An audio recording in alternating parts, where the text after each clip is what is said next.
Will the Mavericks have a top 5 defense this upcoming season, plus the latest on NBA free agency? All that and more coming up next on the DLLS Mavs podcast.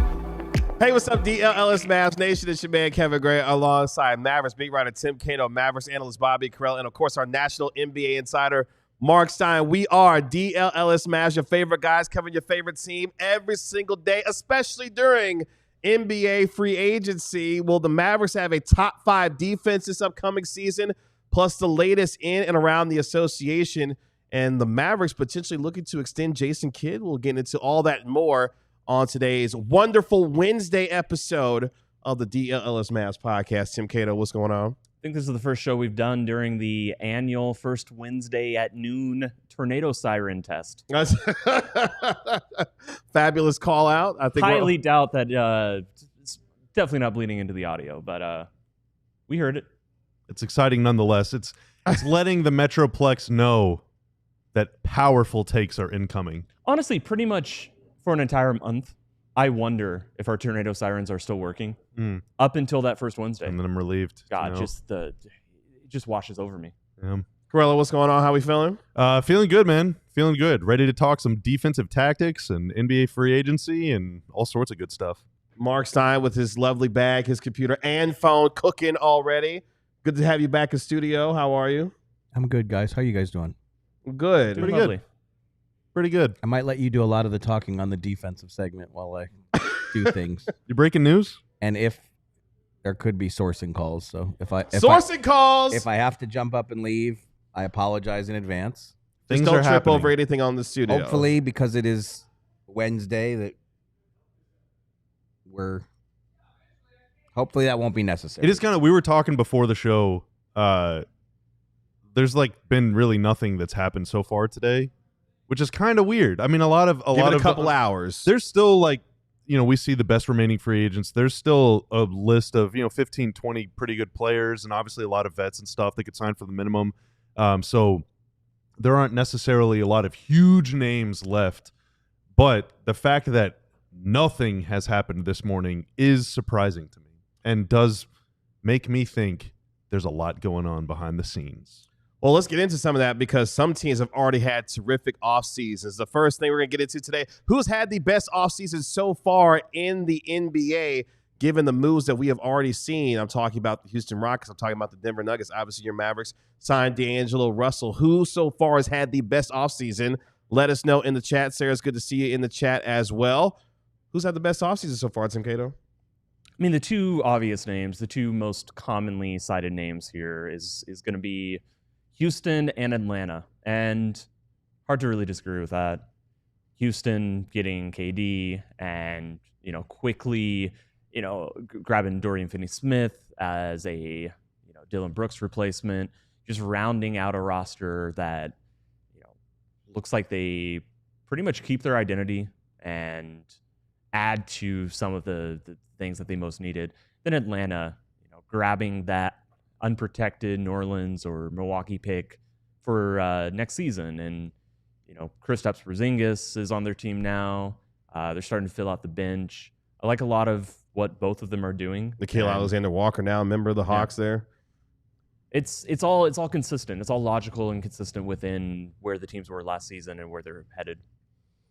I think the best season so far, or the best offseason so far, the Denver Nuggets. Oh, you stole mine. That's a good one. I think they're like cooking. That. Yeah. They got an actual backup for Joker. I mean, they've been spinning the block at backup 5 for years now. And KG, we talked yesterday. He'll play 36 minutes and they'll be plus 20. He'll sit for 12 minutes. They'll be minus 18. That's right. And they're having to grind out a win. And this happens every game.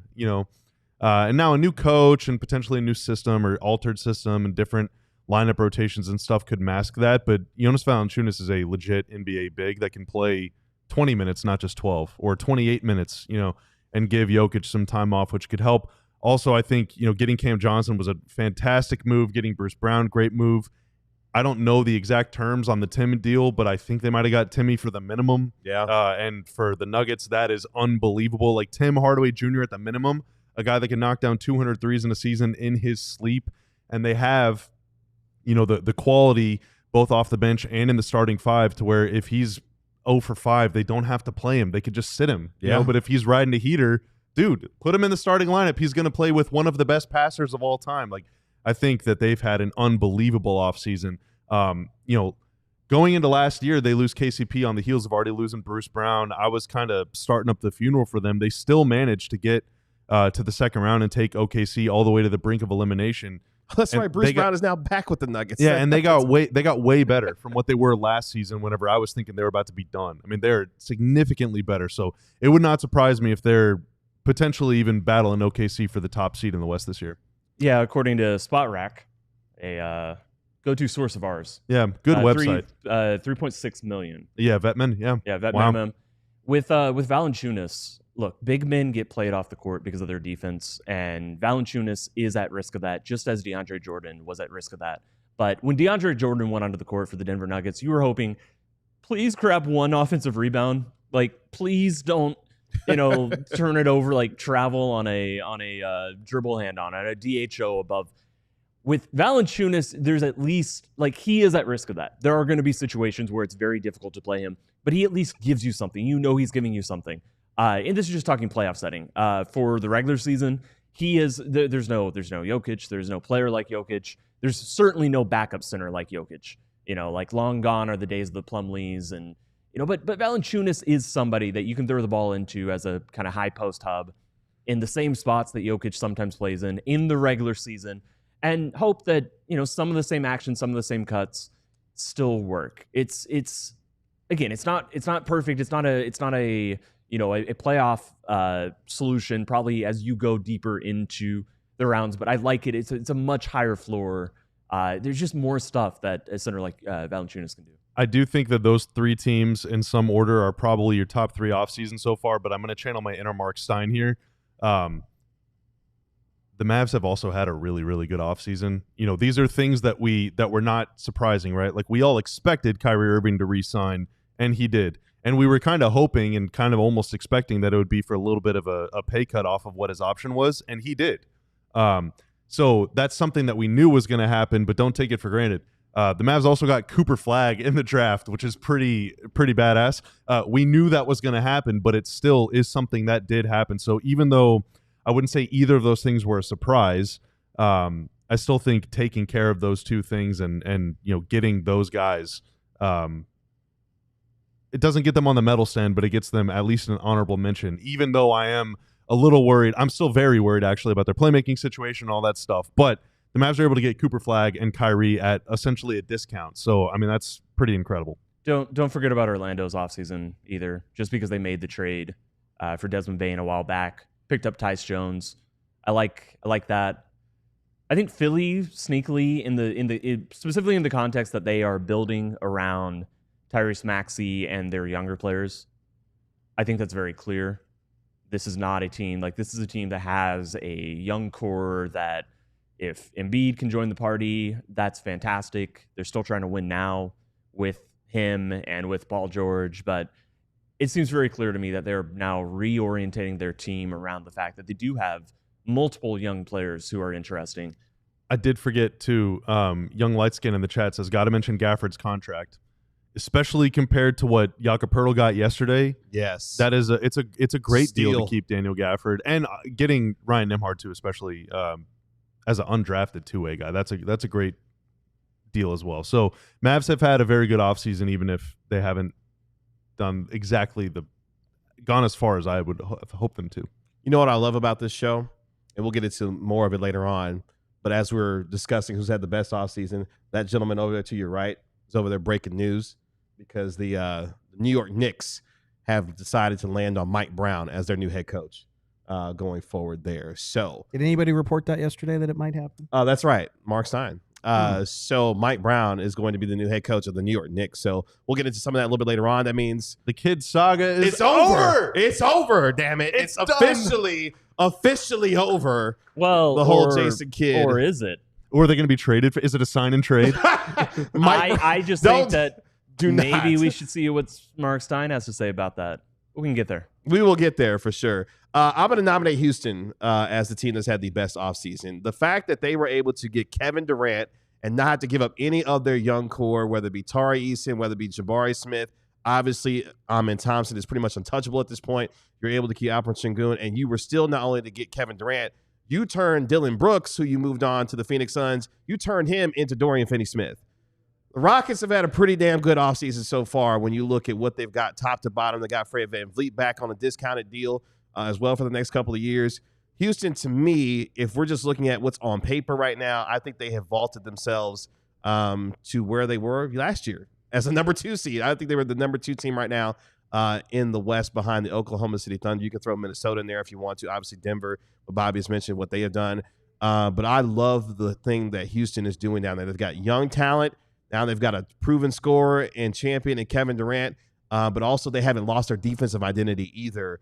They got Steven Adams back on a nice cost control deal as well. So Rafael Stone, the general manager of the Houston Rockets, I think has done some pretty damn good pieces of business to have them right in contention, not just for now, but also in their future, given the young talent that they have and the leaps that we'll hopefully see for, if you're a Rockets fan, that is, from Cam Whitmore, Reed Shepherd, obviously Amen Thompson going into another year.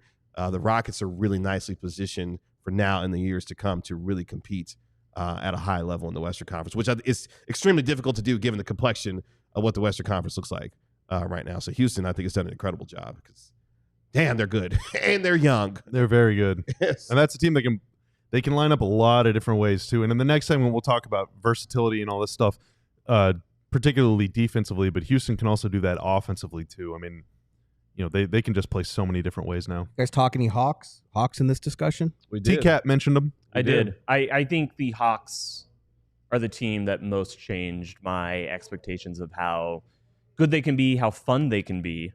And I thought they were actually cooking up something a little bit fun last year. And some of this is just Jalen Johnson coming back.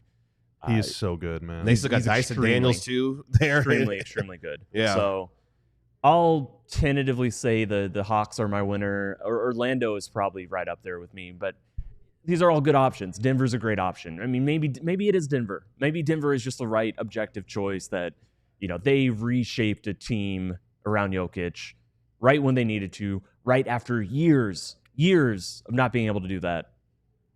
All it took was a new front office. Defensively, I think Atlanta might be fun. Nickeil Alexander-Walker and Dyson Daniels defending together night after night in the Eastern Conference. And, you know, Reese Shea's very tall. Jalen Johnson, very tall. That's a team that can get out and run. They got a lot of speed, a lot of athleticism, a lot of shooting. You know, Trey obviously is a great passer, but so is Jalen Johnson. Like, that's a skilled team, man. Very skilled team.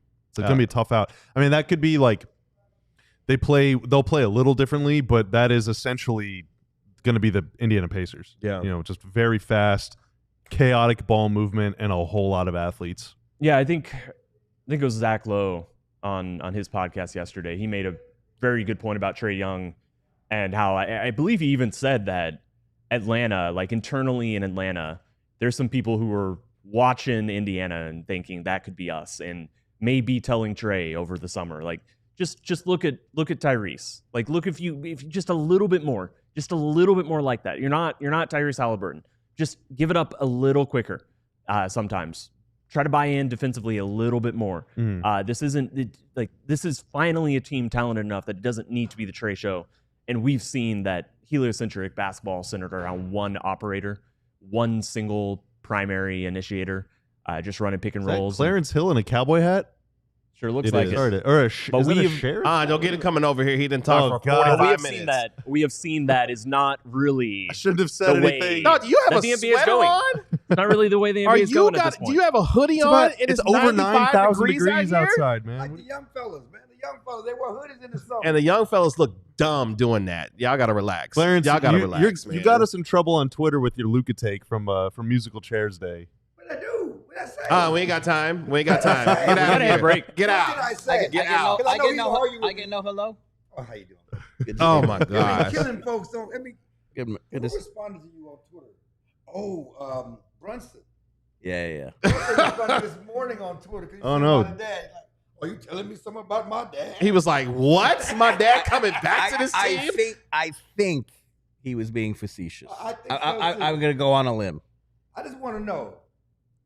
Give Jason Creed's agent credit for the finesse of the year. Oh gosh, get out of here. Finessing. You're about to get us in more trouble. Tell. You really want to be on our show? He Just admit does. it. He You really really does. want to He be really on our show. does. Finessing. He wants to talk basketball these days more than he does football. He's got enough of that. And hey, you got all this time with my guy Van Exel. I want to be on your guy's show. Let's take our first break here on the DLLS Mavs podcast. We'll come back. What can the Mavericks learn from the best defenses from a season ago, and what do those defenses have in common? We'll talk about it next on the DLLS Mavs podcast. First, I saw Mr. Crazy in the chat say, wearing a hoodie. It's really hot outside. You know what that means? You're sweating. And if you're sweating, Clarence, or if you're sweating watching at home, heck, when I go outside and I sweat, you're going to maybe be a little stinky or maybe be a lot of stinky. Okay, and our friends at Mando have you covered from head to toe. Every part of your body, fellas. It's not just your armpits that sweat this time of year. It's your neck. It's your chest. It's your balls. It's your butt crack. It's your grundle. It's your feet. It's your legs. It's literally everywhere. And with Mando, they are going to get you smelling good, not just in the moment, but also in the hours to come. You got to go to work. You're going on a date. You're hanging out with your friends or your family. You don't want to be that guy. You don't want to be stinky. So get Mando and get right. Mando Starter Pack is perfect for new customers. Comes with a solid stick deodorant, cream tube deodorant, 2 free products of your choice, and free shipping. So what are you waiting for? As a special offer for our listeners, you get $5 off a starter pack with code DLLS at shopmando.com. Support our show and tell them we sent you. Smell fresher, stay dry, and boost your confidence from head to toe with Mando. I know that some of y'all just are budget people. It comes easy to you. It's natural. You just love spreadsheets. You love lining things up. When I work with spreadsheets, I tend to put in basketball statistics and three-pointers made. When it comes to my own money, sometimes it's nice to have a little bit of help because finances can be messy. They can be confusing. You can have 2 subscriptions to the same service, or quite frankly, you can have your girlfriend's subscription and be like, I should probably cancel my own. You know, a little sneaky on the sly thing, but you don't even, you forget. You forget that you're also still paying for the same thing. So that's where Monarch Money comes in. And they're here to help. They're more than just an average budgeting app. They're a complete financial command center for all your accounts, investments, and goals. You can start managing your finances, and you can build out the life that you actually want. Get control of your overall finances with Monarch Money. Use code DLLS at monarchmoney.com in your browser for half off your first year. That's 50% off your first year at monarchmoney.com with code DLLS. What do the best defenses in the NBA have in common, and what could the Mavericks learn from what these defenses do have in common? Plus, we'll dial up the Stein line a little bit later on in our show with the latest on the Mavericks when it comes to Jason Kidd, a possible contract extension. Obviously, the Knicks have now hired their next head coach. We'll get into all that and more. Are we sure? Are we sure Jason Kidd is coaching the Mavericks next season? I think it's. Are we sure? We got to stick around till 12:30 to find out. Find out definitively. But let's talk about it because the Mavericks are expected to have one of the best defenses in the league this upcoming season. Obviously, with Anthony Davis anchoring this defense, they now got young Cooper Flagg coming into the fold as well. Daniel Gafford, Derek Lively II. This team's front court is one of the best, if not the best, and most deepest in the league today. But what does that mean in terms of them being one of the best defenses in the league, Tim Cato, as we take a look at some of the best around the association and what the Mavericks could potentially learn from those teams? I think our stances are pretty clear. We've had a lot of time to talk as this offseason has kind of been known. It's been formulating, no small part thanks to Mark Stein, who has, kind of cleared the way for everything that has happened. And so we've been talking about the team that we all expect to go into next season. And there's a few things that we've pointed out, but one of them is that this team does not really have point of attack defenders. Clearly, to some extent, Dallas disagrees with us. And so I have found myself in a position really examining, why do I feel this way? Why is point of attack important? Is it important?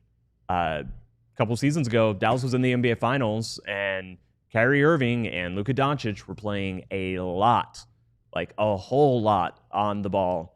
Like, this is what opponents did to them. They went hunting for those mismatched guys. And Dallas, they had to live with that. They had to live with the fact that a lot of the times, like, the best player on the other team was going to be hunting their worst perimeter players. And I do think at times Dallas did a really good job masking that with schemes that channeled and funneled these opponents, these guys guarding, or these guys being guarded by Luka and Kyrie. They funneled them into the paint, and then Gonzalez thinks and then it got a lot trickier on my phone. Unbelievable. Hey, ain't no Stephen A. Smiths around here. Okay? Unbelievable. Relax, Albert. So what I will say is, Albert, don't play with Stein. Albert, I thought we were friends. So I'm looking through that hurt the top 5 defenses. We can extend to the top 10. Top 5 defenses last season. There's the Thunder, the Magic, the Clippers, the Celtics, and the Rockets. Top 5 is hard. Top 5 is really hard in the NBA. The Thunder were, a whole head above of everybody else, but it's really hard to be, it takes a cohesive group. And I look at this team that has size and shot blocking galore.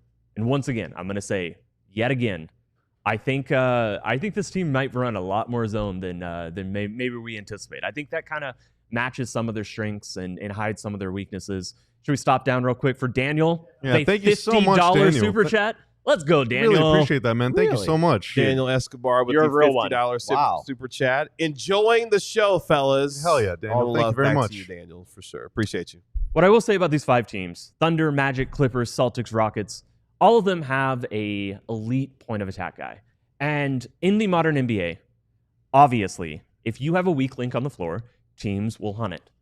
Every single NBA offense. You guys see that Durant clip with the mind the game guys? We did. Yeah, I think this really actually plays right into it. Every single team has versions of mismatch hunting within their offense. Some teams lean into it a lot more than others. At some point, you are going to have to go mismatch hunt. What's awesome about having a player like Amin Thompson, about Derrick Jones Jr., 2 of the 4, about Alex Caruso, 3 of the 4, Jalen Suggs, that's 4 of the 5 teams, Boston Celtics with Derek Wright and Jrue Holiday. These are guys that will sometimes get bumped off, will get screened off, will end up with conceding a matchup. They don't do it every time. They make it a lot more difficult to get to that mismatch, and they just muck it up, they gum it up, and that is still something that I see this Dallas roster missing. We can get into why that matters, but I think I did enough setup here. Yeah, I think another thing that came out of that KD thing on Mind the Game was a tweet this morning. Someone asked him, about his concerns about small guards. And the Mavs, frankly, now, when Kyrie's healthy, Kyrie and Brandon Williams are considered small guards, but D'Angelo Russell is not. He's 6'5", 6'4", 6'5". But this tweeter asked KD, do you think it's better to have a bunch of switchable defenders, think of like Boston, for example, or is it more effective to have a scheme with 1 or 2 main rim deterrents to funnel to, which is basically how the Mavs are going to play, like funnel everyone into AD or into Lively or into Gafford or into even Cooper.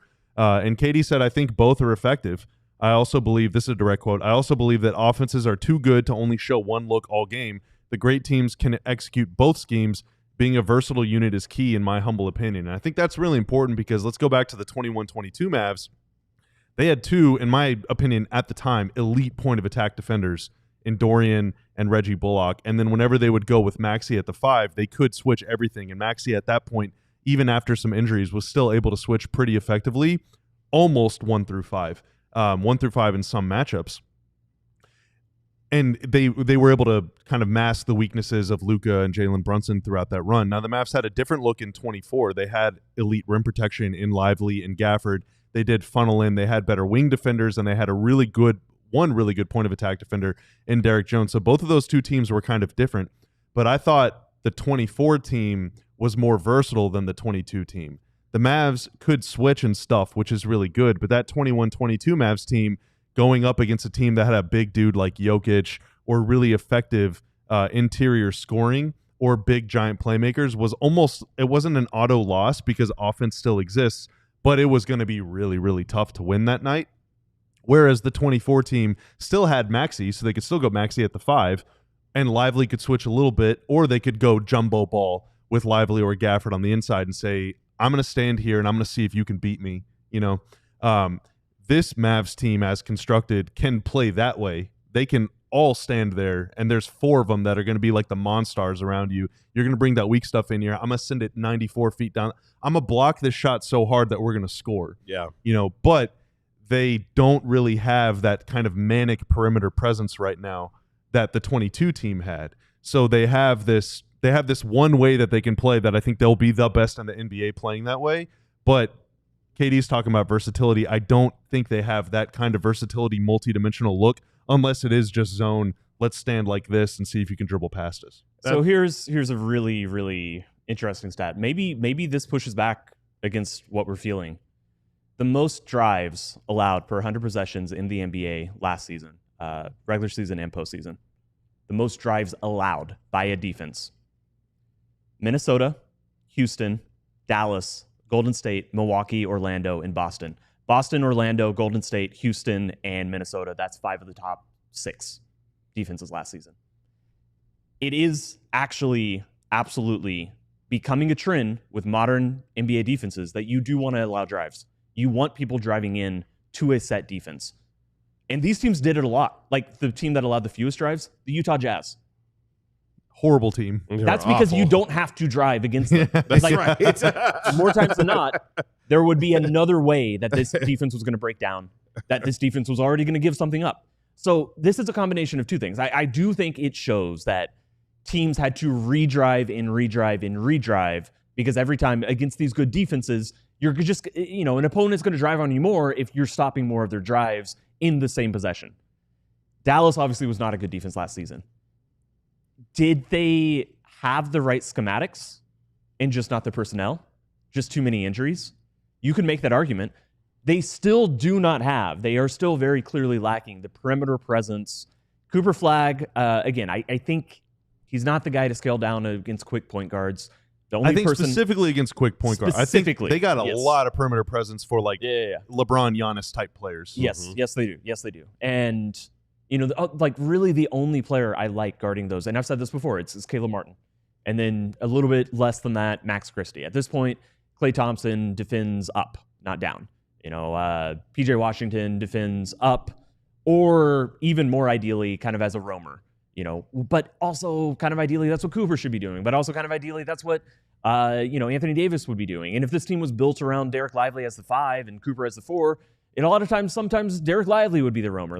I don't know who Caleb specifically, and then also Max, really. Max, I don't know who those guys are going to get minutes instead of is the thing. Like that goes back to the conversation we had yesterday. Right. They got 12 dudes that could play a lot of minutes in an NBA game right now, and you're not playing 12 guys a lot of minutes. Like, this is not happening. So basically, to summarize my point, I do think that these numbers, the idea that Dallas is going to force opponents into help, I think that's the right idea. I think that is absolutely the right idea. I think that's what good teams do. Good defenses throughout the league. We saw last season, that's what good defenses do. They make you drive into the teeth of their defense, and they're going to be there. They're going to be ready. They're going to be rotating. They're going to be frantic. They're going to be, just like sprinting at you. That is what good defenses do. That is absolutely the idea for Dallas. My question, in my belief, is that not having those high energy, disruptive guards, wings, perimeter players on, to start things, because those guys are also going to have to be the guys rotating. If you drive into the Dallas defense and it's set once, and then you drive in for a second time and it's set for a second time, by the third time that happens, my concern is that it's going to be Klay Thompson or D'Angelo Russell rotating from one side of the floor to the other. And that's a little bit different than Alex Caruso rotating from one side of the floor to the other. Because it's not always about what Alex Caruso can do 94 feet, guarding point of attack, just stopping a one-on-one drive. It's also about how they get from one point of the floor to the other. I thought the loss against Brooklyn, we talked a lot about it at the time. That was an example where Brooklyn scored a little bit in the paint, but it felt like a lot of times they got in there to break down and then to get the ball out to three-point shooters. And they were just spamming three-pointers all night. Yeah, and that's why I think it was earlier this week or last week I said it's not that initial thrust that is ever going to concern me, because, again, the Mavs they literally have 10 guys on this team that will block the absolute S out of that weak stuff. It's the second or third or fourth drive, and then it's the kick out. And do you have guys that can get out there? So many guys want to defend around the rim. Can Gafford close out? Can AD close out? Can PJ close out? I know that Cooper can, and obviously all of them have smaller players can, but these bigger guys are just not. They're not going to be able to get out there, you know. Yeah, and so big men do not cover as much ground. Yeah, and so great defenses are not so much necessarily even about the shots you do allow; it's the shots you don't allow. And you know, it's not about the number of drives you allow; it's the kind of drives you allow. How much time is left in the clock? Are you on their hip, or is it a blow by? Does that drive lead to a really heavily contested 9-foot floater or a wide open corner three? Sure. You know, and that's the stuff that we'll see if the Mavs can, you know, figure out in time. It's why coaches and analysts and a lot of people around the NBA, they talk about paint touches. Yeah. Because a paint touch is not anything. You can go touch the paint with the defender all over you and then have to reset and kick the ball out. But that is how you start the rotation. Which is why I think Brandon Williams is so valuable. You know? Jason Kidd has talked about paint touches. Yeah. Jason Kidd talked a lot about paint touches. Was it 2 seasons ago? Yes. Where it was a very, he would bring it up constantly over and over again. So yeah, and the Mavs have, whenever I worked there, I don't get this stuff anymore, obviously, but whenever I worked there, I had access to their own stats that they kept. And the difference in points per possession when the ball touched the paint versus when it didn't for both the Mavs and their opponent across 10 years was unimaginably vast. We're talking top offense in the league versus like college level offense just for the ball at some point during the possession getting within 15 feet of the basket. It is extremely important, and that's why point of attack defense and ability to rotate and versatility and all that stuff matters so much to me, because you have to make it really hard to get in there. Yeah. And you know, I don't want to invite it. I want to have to make teams earn it. And the question is going to be, is the rim protection, having this many guys playing this big, does that negate the fact that they don't have the point of attack defense that, as we go through this list of who has been the best defenses in the NBA, they don't have those guys? Is this a new path? Is this a new strategy, a new way to build a truly elite defense, even lacking some of these fundamentals? Just because you put more, you pour a little bit more, a few more percentage points, you know, you get just a little bit more talent on one side than the other. There's no Najee hate, no Najee hate. We love the Knife on this podcast. He's our favorite player. But I think last year we could all agree that he was very good offensively, but he did take a little step back defensively versus what he was able to put on film in New Orleans. So hopefully this year, with a lowered offensive role, because they just will be healthier and have better players, he won't have to, you know, be the point guard for 35 minutes a game. Hopefully he'll be able to expend a little more energy on defense, because I think he can be extremely disruptive and good defensively. Terrific discussion there on the defenses that the Mavericks are trying to build and what that's going to look like. It's going to be exciting to watch them put it together this upcoming season. Let's take our next break here on the DLLS Mavs podcast. When we come back, we dial up the Stein line with our national NBA insider, Mark Stein, the latest in the coaching news in the association, plus the latest in NBA free agency. All that and more coming up next year on the DLLS Mavs podcast. First, I want to put some cash in your pocket, and I can do so with Cash App. It's a safe, easy, and fast way to send, receive, and transfer money to family and friends. It's easy to set up as well. You can just enter your phone number, email, and there's no bank account needed. My little brother sent me some money a few days ago for my daughter's birthday. He was able to get it safely and securely and be able to give it to my daughter for her birthday. If you're going to be sending your money to a scam, Cash App will give you an alert to let you know, hey, you don't want to send your money there, and it protects you every step of the way with every transaction with Cash App. With Cash App, for a limited time only, new Cash App users can use our exclusive code to earn some additional cash, and there's no catch. Just download Cash App and sign up. Use our exclusive referral code DLLS Mavs in your profile. Send $5 to a friend, and within 14 days, you'll get $10 dropped right into your account. Remember, terms apply. That's money. That's Cash App. Just like your team needs a home court advantage, your home needs a home floor advantage. And I was in a pool yesterday, actually. It was wonderful. And I was there with some of my friends, and then we went back inside, and we were all a little wet, and water got everywhere. And if you got dogs, you know, dogs are going to be running around and rolling around and that stuff and tracking in water their own all the time, especially if it's raining. Water can have a lot of damage on your floor. If you need to get a new floor, or you just want to get stuff that's not going to get damaged, hey, our friends at Empire Today will get you right. Their stuff is going to be able to weather the elements. It's going to be able to withstand all of that stuff. No wear and tear. You're getting top quality for a very good price, and they can bring the showroom to your home and schedule an installation as soon as the next day. So they're not only going to get you right, but they're going to get all that done very quickly, very efficiently, very safely, very effectively.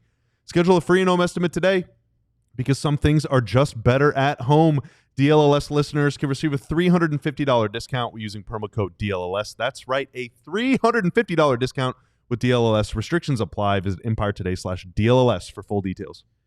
Let's dial up the Stein line here on the DLLS Mavs podcast, and you can always do so on X at the Stein line with our national NBA insider, Mark Stein. Good to have him in studio with us here on the DLLS Mavs podcast. Remember, download and subscribe to DLLS Mavs wherever you get your podcast for free. Give it a 5-star rating and write a review for it while you're there. Let's get into it with our guy, Mark Stein, because we are seeing coaching news be confirmed and now moving forward for the New York Knicks. Could Jason Kidd be looking at a contract extension? Let's just start there because it appears, Mark Stein, that the New York Knicks exhaustive, quote-unquote, coaching search is now over, and Mike Brown appears to be the new man in the Big Apple.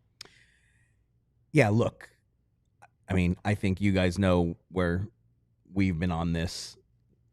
I think the ship had long since sailed in terms of the Knicks really being an option. The reality was, for as long as the Knicks didn't have a coach and without the Mavericks announcing an extension for Jason Kidd, the story was not going to go away in various media circles. And I do believe that Jason Kidd was at the top of the Knicks' original list. You know, they asked permission to speak to 5 coaches who were under contract. They got denied by Houston for Ime Udoka, Minnesota for Chris Finch, Chicago for Billy Donovan, Atlanta for Quinn Snyder. When the night that Thibodeau was fired, the 2 names I heard the strongest, I reported that night, were Jason Kidd and Ime Udoka. I think Kidd and Udoka would have been at the top of the Knicks wish list if they could have gone after whoever they wanted. We've already seen Udoka get his extension in Houston. I don't know when it's going to be. I don't know the terms of what it's going to be, but the firm expectation at this point is that in some form or fashion between now and training camp, Jason Kidd's contract will be extended. That is the clear expectation now. Last summer, or we saw it during the playoffs, they won the Clipper series. They got out of the first round. He was immediately extended because the Mavericks were fearing that the Lakers were going to come after Jason Kidd to replace Darvin Ham. The extension has not happened yet. The Mavericks have had a lot of stuff going on. Obviously, they just drafted Cooper Flagg and welcomed Cooper Flagg to town. And Cooper Flagg is in town, in the facility. Saw him making an appearance yesterday at Fort Worth Country Day, which Tim is was there. In the same. Oh, were you? I was. Nice. Same league. Where were you? Same league as my Green Hill Hornets. Okay. There have been many Stein family trips to Fort Worth Did you Country give those Day, kids buckets while you were there, or did you just interview Cooper? Please tell me you did not touch the ball. Touch any kind of. Ask Cooper about it. Okay. Tim said, let me give you this work. Yeah, I don't know if he wants to talk about the humbling that. Oh, wow. Oh, wow. There's no chance if you put any shots up that they aren't on social media. Yeah, because Cooper was swatting them kids' shots out like crazy yesterday. Kind of disrespectful, but I get the competitive nature. I do want to ask you real quick. Is he a locker room problem? Wow. Tim Cato? Yes. Oh, wow. Damn. I do want to ask you this real quick, Stein, when it comes to now that this is put to bed from the Knicks and, obviously, bringing in Mike Brown as a head coach, do we know or do we have any sense of whether or not Jason Kidd was ever interested in the Knicks job himself? We obviously know how well chronicled it's been that the Knicks were interested in Jason Kidd. Do we know or have any sense of whether or not Kidd was actually interested in going to New York? I think I said it at the time when the story first broke. I think Tibbs was fired on June 3rd. There is not a coach on the planet who would discourage interest from the team known to be the most free spending team in the league. Any of those coaches, like we've already seen, Udoka got an extension. Billy Donovan, I reported on June 15th that he and the Bulls were already in extension talks. The presumption is that they already do have a deal, but nobody knows because the Bulls just refuse to announce these things. If you remember the last time Billy Donovan got an extension, it wasn't announced, and somehow I don't remember exactly. It got out like a month into the season, and then the Bulls had to say, yes, we actually did extend Billy Donovan before the season. The Bulls just won't. So, again, we don't know for sure does Donovan actually have the extension, but we do know, I have confirmed and have reported that they have talks. So any coach in Jason Kidd's position or any of these other guys we named, you would want the Knicks to be interested because it only helps your situation. But I mean, I feel like there's nothing I can say that can dissuade people from that notion. But like, what have we seen since the Mavs won the lottery? I think we've even seen Jason Kidd sitting in this very chair talking about Cooper Flagg. I mean, from what I know, from what I can see, getting ready for next season has been the focus. And look, Jason Kidd has a lot of work to do because right now there is the only front of bench assistant that he can be sure of who will be sitting next to him next season is Jay Triano. Alex Jensen has gone to the University of Utah. They've replaced him with Jay Triano. Sean Sweeney, I still can't believe it when I say it out loud or I write it. Sean Sweeney is now with the San Antonio Spurs. And again, I never imagined Sean Sweeney not coaching beside Jason Kidd until he got a head coaching job. But Sean Sweeney is a Spur now. And so we've talked about this. Jason Kidd is actively working to convince Frank Vogel to step into that seat. Obviously, that would be huge for the Mavericks and huge for Kidd to have Vogel, a championship-winning NBA coach, move into the number one seat and basically take over the defense. And something else I know we've covered before. Jason Kidd was such a fan of Frank Vogel's defense when he was Vogel's assistant with the Lakers. A lot of those Vogel defensive principles that the Mavericks have been using those in their defensive work for the last 4 seasons. So they're going to try to get Vogel, but Jared Dudley, Denver wants him very badly for the number 1 spot. So if Jared Dudley is in the number 3 chair here, like if Denver has a great chance of getting him. I mean, if you're Jared Dudley, to me, it's kind of hard to say no to that opportunity. Is an offer incoming soon for him? I would say yes. I would say this is probably the best way I can say it. The working understanding in NBA coaching circles is the number 1 assistant spot is Jared Dudley's if he wants it in Denver. And so if that is the case, I think he has to take it. Like it's too good of an opportunity. He's talked to Memphis. He's talked to Cleveland. Those teams like him as well. But number 1 in Denver to be beside David Adelman and, be the number 1 assistant that the team that has Nikola Jokic and just had a great slew of moves. It's a tremendous opportunity for Jared Dudley. How do you think JJ will do as a coach? I think he's going to be good. Yeah. I think he's going to be good. And I know and totally get this. I mean, JJ Barea is a beloved Mavs figure, rightfully all-timer so. for me. For sure. All-timer. I'm sure anyone in this chat would be wishing that he would be an assistant coach here, and maybe he will be someday. He is the coolest person in the world, But I think. he will be very good, I think. He's already been a head coach twice in his native Puerto Rico, so he's been working towards becoming, he's been last 2-3 years, he's been focused on coaching. And, when his name first came up, I didn't even immediately connect that, like, oh yeah, he played in Minnesota for Rick Adelman. David Adelman was on that staff. Like that, that didn't immediately pop into my head when I first heard it. So I mean, that's going to be the likely scenario is that Dudley and Barea are on that coaching staff together, which obviously I think Mavs fans will be paying attention to that. But that was my long-winded way of saying the Mavs have a lot of work to do, and Jason Kidd has been in the middle of all of it, putting his new staff together and, being the spokesman for all things Flagg since they won the lottery. And look, Cooper is now here. Summer League practices start next week. A week from tomorrow, we're actually going to see Cooper Flagg in a Mavs Summer League uniform playing in a game. Oh, they are starting tomorrow? No. Practices next week, but a week from tomorrow. A week from tomorrow okay. is July 10th, right? I thought you were talking about their camp. Yeah. No, so okay. Summer League practices do not start until next week. So basically Monday, Tuesday, Wednesday they practice. Wednesday they fly to Vegas. Cooper will play Thursday and Saturday. Thursday night against the Lakers and Bronny James. Saturday against the Spurs and Dylan Harper. Lot going on. Lot going on in Mavs land. Real quick before we go to break, God Sham gone as well. Quick, any update on that front, or is that pretty much still the same status quo? No, there? I mean, again, the working expectation is that he is going to go to Orlando. Okay. The Magic have made him a strong offer. His contract technically ended Monday. I've tried to press to get what is the ultimate resolution here. Everyone I'm talking to is stopping short of saying it's done, but the expectation is that Sham will be moving. And that, I mean, he's been here for a long time. Long time.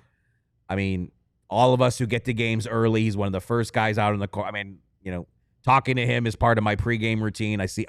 Every single home game.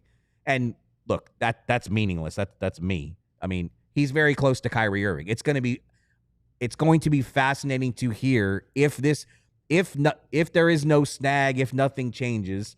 Like, I'm sure Kyrie Irving is going to have a lot of profuse praise for God Shamgod and talk about how much he's going to miss him. But yeah, there's a lot, there's a lot of staff stuff happening. Of course, Shamgod will be reunited with Jamal Mosley, of course, was a former assistant here in Dallas and currently the head coach or the Orlando Magic. So good stuff there from our guy Mark Stein. We'll get into more on the other side of the break as we take our final one here on the DLLS Mavs podcast as we take a look around the association and try to figure out what the hell some of these teams are doing and what could be next for the Mavericks as far as this offseason and free agency is concerned. All that and more coming up next year on the DLLS Mavs podcast.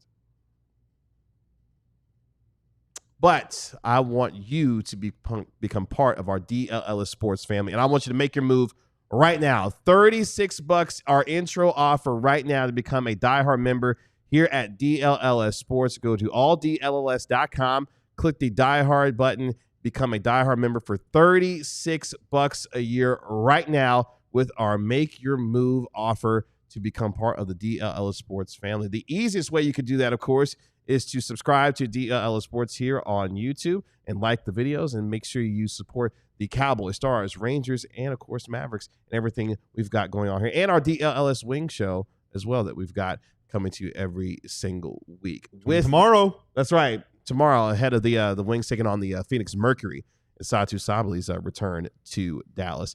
But make sure that you go to alldlls.com, become part of our diehards here, and you can get access to our member-only Discord, premium content from my guy Tim Cato covering the Dallas Mavericks, of course, Clarence Hill Jr. covering the Dallas Cowboys, Sean Shapiro and Sam Nessler covering your Dallas Stars and their newest coaching hire, as far as Glenn Gillespie is concerned, being the new Dallas Stars head coach, and also Jeff Wilson when it comes to those Texas Rangers. If they could stop losing extra inning games, that would be awesome if the Rangers could stop doing that. So go to alldlls.com. And also don't forget, on November 15th through the 18th, you can hang out with our DLLS Cowboys crew in Las Vegas for our DLLS road trip. That's right, where you can go to Las Vegas November 15th through the 18th, capped off by the Dallas Cowboys visiting the Las Vegas Raiders in Sin City. So make sure that if you want to be a part of that, you go to alldlls.com, get your physical diehard card. You can show that off as well. You should go off your coolest kid in the classroom or on this show or wherever. Just get it. Hang out with us here. Become part of the DLLS Sports family. Let's finish up here on the DLLS Mavs podcast today. I appreciate all of you hanging out with us here on our show. We've also got our newest flag capture t-shirt as well. Go to shop.allcitynetwork.com, search flag captured, and get this cool flag capture t-shirt, our newest release when it comes to the DLLS Mavs t-shirt collection, if you will, celebrating the Dallas Mavericks drafting Cooper Flagg, the #1 overall pick. And he's already hanging out with some kids yesterday as Tim Cato was out there in Fort Worth watching Cooper Flagg swat away shots of, tiny kids. Oh, he got scored on a few times. Oh, really? Well, he sure didn't about- score on some child defenders for sure. Okay. Yeah. Okay. I'm trying to remember if he got scored on. I'm not sure I saw that. So I'd be a little concerned. No, I'm just joking. Want to talk LeBron? Let's talk a little bit of LeBron. I gotta tweet something real quick. Just you guys. Oh, can we just okay. Oh wow, talk there was a little urgency in that. Yeah, it was too. some urgency. I And guess it's not. I mean, everything is urgent because that's just the way it is. But it's not nothing that's gonna get you guys are gonna care about. Well, let's go around the association a little I bit. value all of your tweets, Mark. That's right. That's We not should. true. You even said to the Oh, world. yeah. That's true, I did. Yeah, I that's did right. say Let's take it back. sometimes you really irk me. But yeah. The one time you didn't want to hear from Stein, Yeah. and guess what? It came to fruition, and he's here. Shout out to D'Angelo Russell. But let's go around the association real quick because we've seen a lot, and I mean a lot, over the last couple of days take place. We discussed a little bit yesterday in terms of what the Bucks are doing or not doing. Who knows? Who cares at this point? But at the same time, there are still moves to be made. DeAndre Ayton, could he find himself circling the block and potentially going to the Indiana Pacers or the Los Angeles Lakers, who still don't have a center? Could LeBron eventually? Actually, I'll deal with it later. Let's just focus on the show. Oh, that's sweet of you, Mark. He said, "I'm gonna put the phones down." I didn't say I was putting the phones down. No, I'm going to do that racist. tweet later. Okay. I can't think and talk and look at the screen and do everything. So let's talk NBA. What do you guys want to know? Will LeBron James become a Dallas Maverick, Mark Stein? Via trade, I would say no chance. And anyone trading for him, it's so difficult because he's at that number, $53 million. Like, how could the Mavs do it without giving contracts? We just saw the Lakers let Dorian Finney-Smith go. The Lakers only offered Dorian Finney-Smith a 2-year deal. The Lakers don't want anything more than 2-year deals because they're trying to maintain maximum flexibility to stay nimble in case, who knows, comes on the market to pair with Luka Doncic. That's the approach the Lakers have taken. Is there a trade the Mavericks could make that to get to 50-something million that would not include long-term money? There is a trade they can make that would include one contract that would go past 2027. And I think even one contract makes it untenable. I just don't see a way that the Mavs could assemble a trade to get him.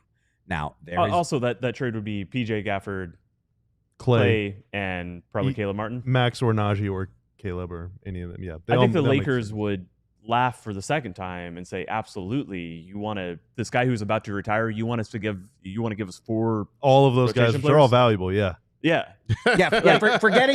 forgetting. I'm putting aside the ill-advised nature of gutting your team and the quality for a that you're giving up. 41-year-old Like, entering his 23rd I season. legitimately think the Lakers would have a harder time saying, we'll do a straight swap for Karl Anthony Towns. And now Karl Anthony Towns is our second best player. And we have to pay him all this money. He's making like $60 million pretty soon. I think they would have a harder time doing that than the idea that Dallas would send them 4 perfectly good, usable players. Not just good, usable players, rotation players, some of them starters, but yeah. ones who have played with Luka before and succeeded. And are good. Like Right, exactly. It's a horror.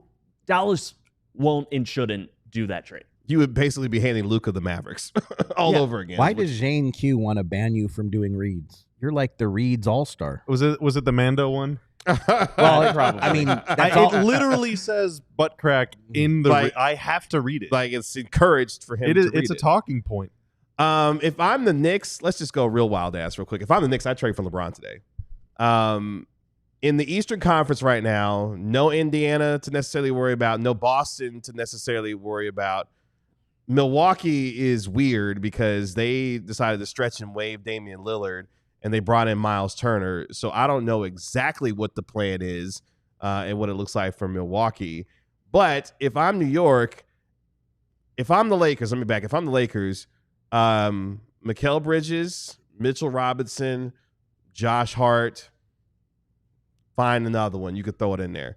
And then if you're the Knicks, you ride for a year with LeBron, Jalen Brunson, Karl Anthony Towns, and OG Anunoby as your foundation to start off with for a year and go make a run at it in the East. And oh, by the way, the Knicks just hired Mike Brown, who used to coach LeBron James and help him get to an NBA Finals back in 2007. So there are some connections with the head coach and potentially LeBron James there as well that you could maybe make some sense of it. But LeBron's an expiring contract, $53 million.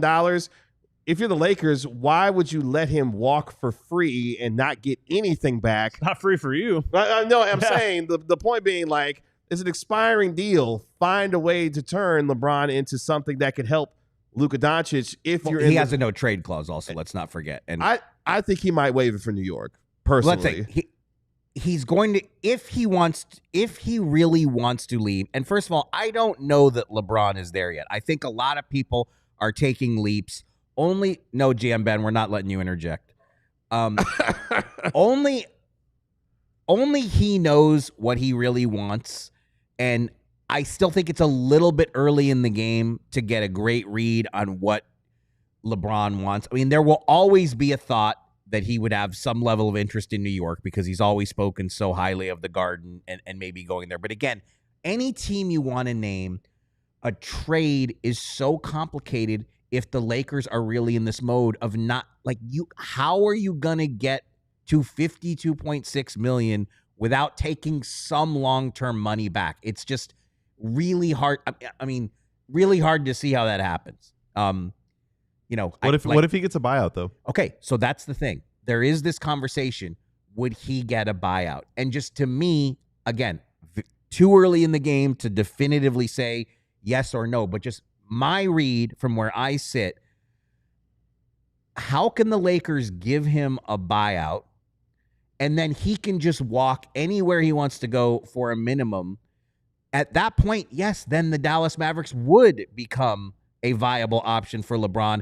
Do the Lakers really want to see LeBron just come here for the minimum? And without getting anything at all back. Nothing. Right. And that's the thing. You hang on to him, and New York, maybe LeBron's not sure he wants to go. Maybe New York's not sure that they would actually trade for him. He's under contract. New York has a new coach. They had some locker room tension, as reported last season. Not big capital T tension, but they had a little bit of tension. If that team continues not quite working out and they decide, maybe New York is the team being like, we'll trade Karl Anthony Towns or Mikal Bridges in a package for LeBron James. If you're the Lakers, buying him out means that you get nothing back. Keeping him under contract for one more year, and he may retire after this year, means a year from now you get nothing from him.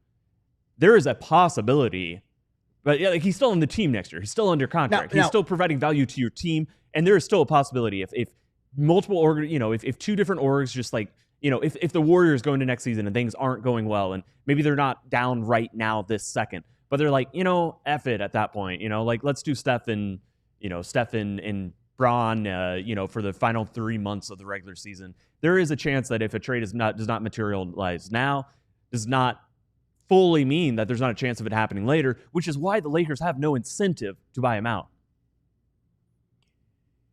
Yeah, now the question will be, because I would, if it gets to the, first of all, it would have to get to the point that LeBron clearly states to the Lakers, I would like to go somewhere else. And I don't know that it has reached that point yet. But let's, for the sake of argument, let's pretend that happens. And then no trade can materialize. Does LeBron at that point go to the Lakers and say, I helped you guys win a championship. It's been a great 7 seasons. As a parting gift, I would really like you guys to buy me out. Do the Lakers say, you know what? He did help us. He helped us end a long championship drought. He helped us win a championship after the worst 6-7 year period in franchise history. The Lakers are known for taking care of their stars. Like remember the 2-year contract they gave to Kobe Bryant late in his career. Would the Lakers say, you know what? LeBron did so much, we owe it to him to buy him out. But that's what the money's for. That's what the money is for. They did take care of him. He's making $53 million They gave him a at player age option. 40. And the whole reason that he might want to leave is the idea that they're not prioritizing him in his final, maybe now final year. Which they shouldn't. They should not. But buying him out, yes. I'm not ruling it out. And the Lakers, it's not absurd within the Lakers logic. I'm not ruling it out because this league is a circus. But if they're prioritizing the future. When anybody woke up yesterday, did we think that the Bucks would waive and stretch Damian Lillard to sign Miles Turner? So that's why I am not going to. I agree with everything you just said. Right. You make total sense.